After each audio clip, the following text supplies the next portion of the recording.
Hey man, what's up YouTube? Welcome back to another video. It's your boy FASH LADON, you know the vibe. And today's video is basically going to be a reaction video. So I came across this video on YouTube that is titled The Shocking Truth About Nigerian Slave Trade. And I got interested in this video because this is something I've been thinking a lot for a while. Because I've been like I need to know the history of my people, because like I need to know what happened, how Nigeria, how Africa was before this whole slavery thing came into existence and further was just happening. So when I saw this video, I was like, man, let me react to it, and then let's watch this and see what this whole thing is about. So let's get straight into the video. By the way, shout out to Tayo Aina because it's his video.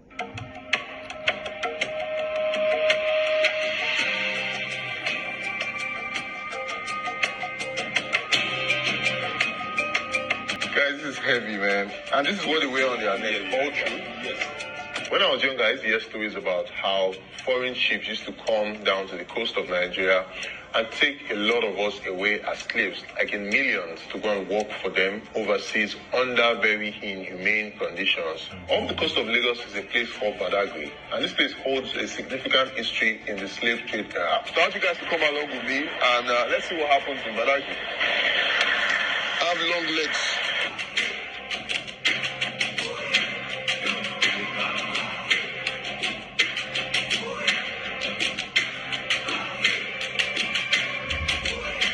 Badagry is a place where many slaves were kept, and it's also a place that tells the story of how the slave trade started. It was one of the major routes for the transatlantic slave trade. I don't really know a lot about the slave trade, so I decided to go down here and meet up with somebody whose grandparents were alive during the era of the slave trade to tell me the story about how slave trade started in Nigeria. How far now? How are you doing? Yeah. The compound that we are is known as Brazilian Barracoon. And Barracoon is a Portuguese word meaning slave cell or storehouse where the slave were being stored. And the compound right now, we have total about 40 rooms in this compound. Okay, so this is where they kept slaves? Yes, in the olden days. And that is say each room contains 40 slaves. This is called cowrie shell, as you see. Okay. So those are the kind of currency our forefathers used then. Now, this is what they used to use as the means of exchange. Yes, but when they came, them said they can do business with our forefathers with this kind of money. Right on the wall, these were some of the European products that were used in exchange for the slave when they arrived. Like if the European give you one umbrella, you give them 40 human beings as a slave.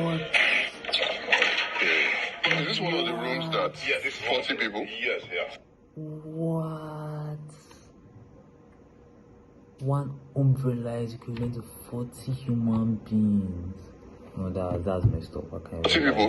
Inside here? Yeah, and we have 40 rooms in the compound. Wow. This one is called covering yoke. They use it to thinking about it, that's ignorance. Like, is it that our forefathers don't know umbrella was? Like, how do you exchange one umbrella for 40 lives? But that's crazy. together the police at the ankle or the Okay, to join two slaves together by the leg. Now look at that small window tile. Can you see that small window there? Yeah. And that's what we provided the ventilation. Imagine 40 able human beings in there for 3 to 4 months. 40 human beings inside here. Imagine the odor, the heat. Imagine how many human beings because they will have died it. That's the reason when people come there, tell them you are not here to cash from, but you're to feel the pain the people the past are felt. And those are the items that I show you on the wall. Each go for 10 pence. These are 50 human beings. Look at your back there. This bottle, if you look closely at the body, you see 373. They customized on the body. That's 10 human beings standing. So, guys, can you imagine the conditions that the slaves had to live in? 40 people in a room that is not even enough for one person. 40 people had to stay inside that room. I can't even begin to imagine how most of them would have felt. So these are the canon. Okay. 100, that's 200 slaves. For this canon, you can't give you the long one, give them 100 human beings, another 100. Wow. These are the chains they use for the slaves. You see, that's why I say you can see Wow. which are you So they put it, let me try it. Okay. So just tell the people how you feel. Wow, this is heavy, man. Fuck, this is heavy. Ouch. It's even drawing my neck. Guys, this is heavy, man. And this is what they wear on their neck. All true? Yes, it shouldn't be in a single file, in a straight. This is another neck. It could have been like 100 of them. Wow, man, guys, this is very heavy. And they wear this all day, every time. Yeah, while they're taking them away. And it's even, this thing at the back is so not comfortable. I can imagine. Oh, this is where you drink and from. They don't allow them to use cup, but it's almost they tie the hand at the back, they do water to soup. Wow. So Everybody goes in. Imagine why the water get below, while struggling, the head can still injure the slave. Wow. Just putting the chain on my neck, those chains were so heavy and it was hurting my neck, as you can see in the video. And these people had to go through all of this and they had no choice. Separated from their families, separated from everybody that they knew and sold. As you can imagine how these people were treated. So now we're going to the point of no return. And for us to do that, we have to cross over this lagoon here and get to the other side. That's where we see the point of no return. Point of no return is a point where once slaves get to, they can't come back anymore. You know, Badagry was founded around 1425 Okay. by a man called Agbede. Agbede. Okay. Yeah. And Agbede means blacks meat in Yorubas. The slave ship, which is called cargo ship, Okay. will be awaiting the slave On the other side. at the other side of the That's bridge. at the Atlantic Yeah, Ocean. Ocean, yeah. They will come in, get to the town, get the number of slaves that they want. Okay. After getting the slaves, they will now walk there in a single file. Down to the beach. Bridge. They'll be in a straight roll. Wow. And that heavy chain will be on their neck. You know, most times when they talk about the slave trade, Okay. it's always looking like, okay, it's just only the Europeans that were selling slaves. But it kind of seems like we Nigerians were also selling ourselves as slaves. Very, very correct. Like me, that I'm standing with you. Yeah. My forefathers were not slave traders, but we own slaves. Are you serious? Yes. Wow. Okay. You understand? Huh? My forefathers were not slave traders, but we own slaves. Are you serious? Yes. Wow. Okay. You understand? How do we own our slave? If you have the money, then Yeah. you can move down to the market Yeah. and buy your slaves. In the Okay. market, you buy slaves. Wow. So they. Oh my god, oh my god, oh my god, oh my god. How would you buy a snail? Just like you're going to the market to buy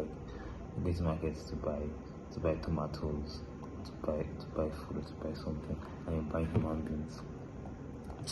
To sell slaves like food. Something Like like going that. to Mr. You Biggs. see, this is what really happened. It's of two sides of it. Okay. In some part of Congo, even part of Nigeria, Yeah. there's some places that they invaded Okay. and they took the people away forcefully as a slave. Okay. But in some part of it, there's some part where by the Africans, locals or the chiefs, the warrior, they are also their facilitators. They sell their own people. Because when they came, okay, they, we fought war then. Okay. Man want to dominate your domain, your kingdom. Okay. You understand? That ego is within us. You Yeah. understand? Yeah. So, like now, if your village and my village had a fight, Yeah. eventually, if you won the fight, you take the people away as a slave to your own town. To your own town, just like yeah. Okay, yeah, you understand? Just like you do in war and War, yeah. the victim of war, you Yeah. understand? Yeah. So they'll be working for you. Yeah. But when the Europeans came, they met the trade on ground. Oh, they made the slave trade. So the slave trade Yes. was already happening when they came. before they arrived here. Wow. So they met the trade on ground. Okay. We've been enslaving ourselves before they arrived As in in, Africa. We betrayed ourselves, which is still happening up to date. Up to today, yeah. That's where I'm going to with this. Yeah. So if you check record, go and check record, or quote me. Yeah. Most of the slave facilitators, their children were the ones still ruling in Africa up to date. Look out. Yeah. So you see the same system going on up till date. The blames are on both sides. Sides. The European and the Africans. And the Africans. Because you understand. Yeah. As a child, when I was growing up, the story my own forefather, my grandfather, my father used to tell me then about who we are on the surface of earth. I realized that we are very, very powerful. We can disappear. You can tell the ground to open, it will open. That's Africans, right? So yes, the law comes, the European comes around and force us to do what we didn't want to do, yeah? Later, I now realize that we sold ourselves into slavery. They know that we are very, very powerful. They know who we are. You understand? But it seems we don't know who we are. We don't know the power that we have. We know that we are very powerful. Out of 12 disciples, there will always be a Judas. Judas. You understand? Somebody must betray one person. Slave trade to a nation. Well. Let's say the water. To buttress. Now, who dug this well? That's the question. This well was dug by the African chiefs. Why do they have to do the well? Good. Now, the movement of Africans to America through that is known as Middle Passage. They call it Middle Passage.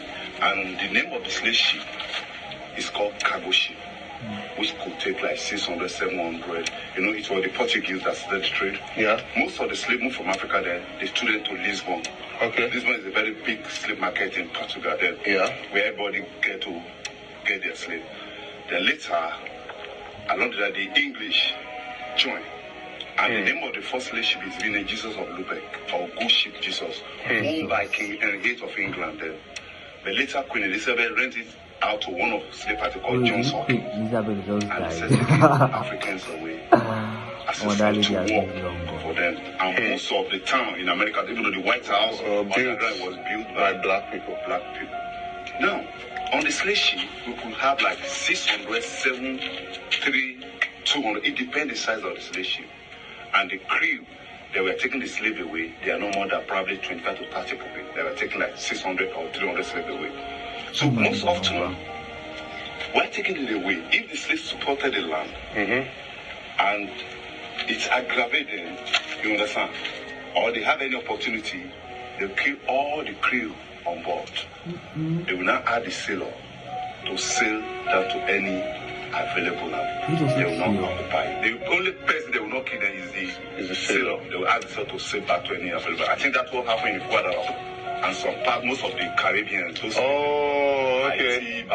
all those places, yeah. So now the African chiefs came up with the idea. What can they do so that the slave will be less aggressive? That's where they have to do the work. That's what? Once the slave walk, do the work. With idea, what can they do so that the slave will be less aggressive? That's where they have to do the work. Once the slave walk in a single file without heavy chain, the stopover will be here. They give them the water to drink. When they consume the water, we are told that they will lose their memory. Wow, it's wipe their memory. But it's not for life, for 3 to 4 months. It will weaken them, not really that you wipe, when we wipe their memory. Why are they taking them as they wipe? You know they can't do anything. Wow. So it will weaken them for 3 to 4 months. By then they will have sailed down to Europe or America. They will now regain their strength or memories back. Wow. So government call it slave and tradition, some call it memory loss well. But ironically, some say the water is still effective. Some say it's not effective. So if I drink this water now, I'll forget my memory for 4 months. So for 4 months. I like to drink it. Some say it's not effective, but we don't know how to see it because we never see a single source. Okay, let me try it.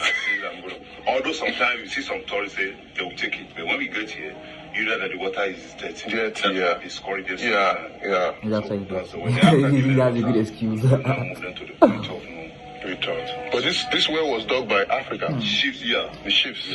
Even in Benin. They also have one too. Okay. Their own is a tree. Like this. We call it tree of memory loss. The women will go around the tree 7 times, the men 9 times, and we are told that they will lose their memory. Wow. This is the point of no return that I was telling you guys about. By the time the slaves get here, this is where they bought the ships that take them all the way to Europe and all those other countries where they have been sold. The monument that used to be here is this 2 straight pole here. This one. Yeah. There used to be an object on top there. Okay. The object symbolize human being, and there's a thing that call it. We call it Ark of Departure. Ark of Departure. So when they move, then they pass under the Ark of Departure. This is the bottom of the slave ship. Yeah. One slave head here. The next one that we follow is on the head, the leg, head. The reason that they don't want a means of communication within them. Oh, that's why. Wow. So another deck. The state government came up with beautiful idea. I used to call it beautiful idea. Okay. That they should build another monument in conjunction with the arc of the faction, and that's why they have to control this tunnel. Now, when tourists comes here, you go in. Probably there's going to be some artwork, pictures. Inside, yeah. You go in as if you are going to Europe or America. Then you come back to Africa. Africa. Oh, that's how it goes. Door of return. Instead of no more point of no return. But this project that you're seeing here is getting more than probably getting to 10 years now. 10 years, immensely. So we don't know where they're going to complete it.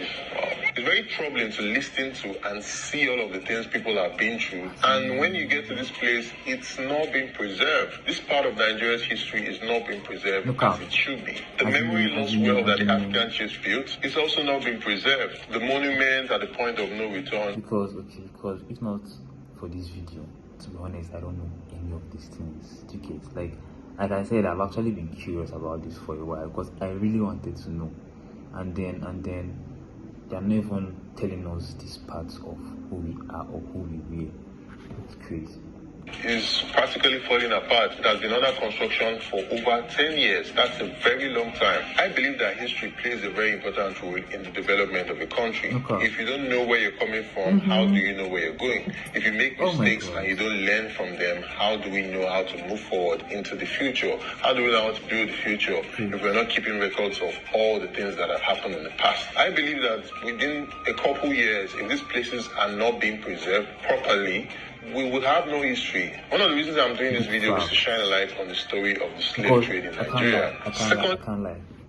People my age range and they're younger than me, I really doubt they know the history of Nigeria. Like, I doubt. Because I did not know anything. I just knew that Nigeria got independence in 1960. And that was all. I'm gonna shout out to Tayo Aina for this video, man, because it's really an eye-opener. Like, it really educated me. I can't even like. It is to showcase Badagry as one of the most important parts in Nigeria's slave history. I believe Badagry should be preserved not just for ourselves, but also for the people who are coming after us. They also need to know about where they're coming from. They also need to know their history. It was very mind-blowing going back in time to learn about how slave trade was started in Nigeria. That's all I have to share with you. If you like this video, please hit the like button and subscribe. It's crazy, man. It's crazy, man. I'm gonna shout out to you, man, for putting this video out there for people like us that had no idea what went on. You feel me? But anyways, I'm out, man.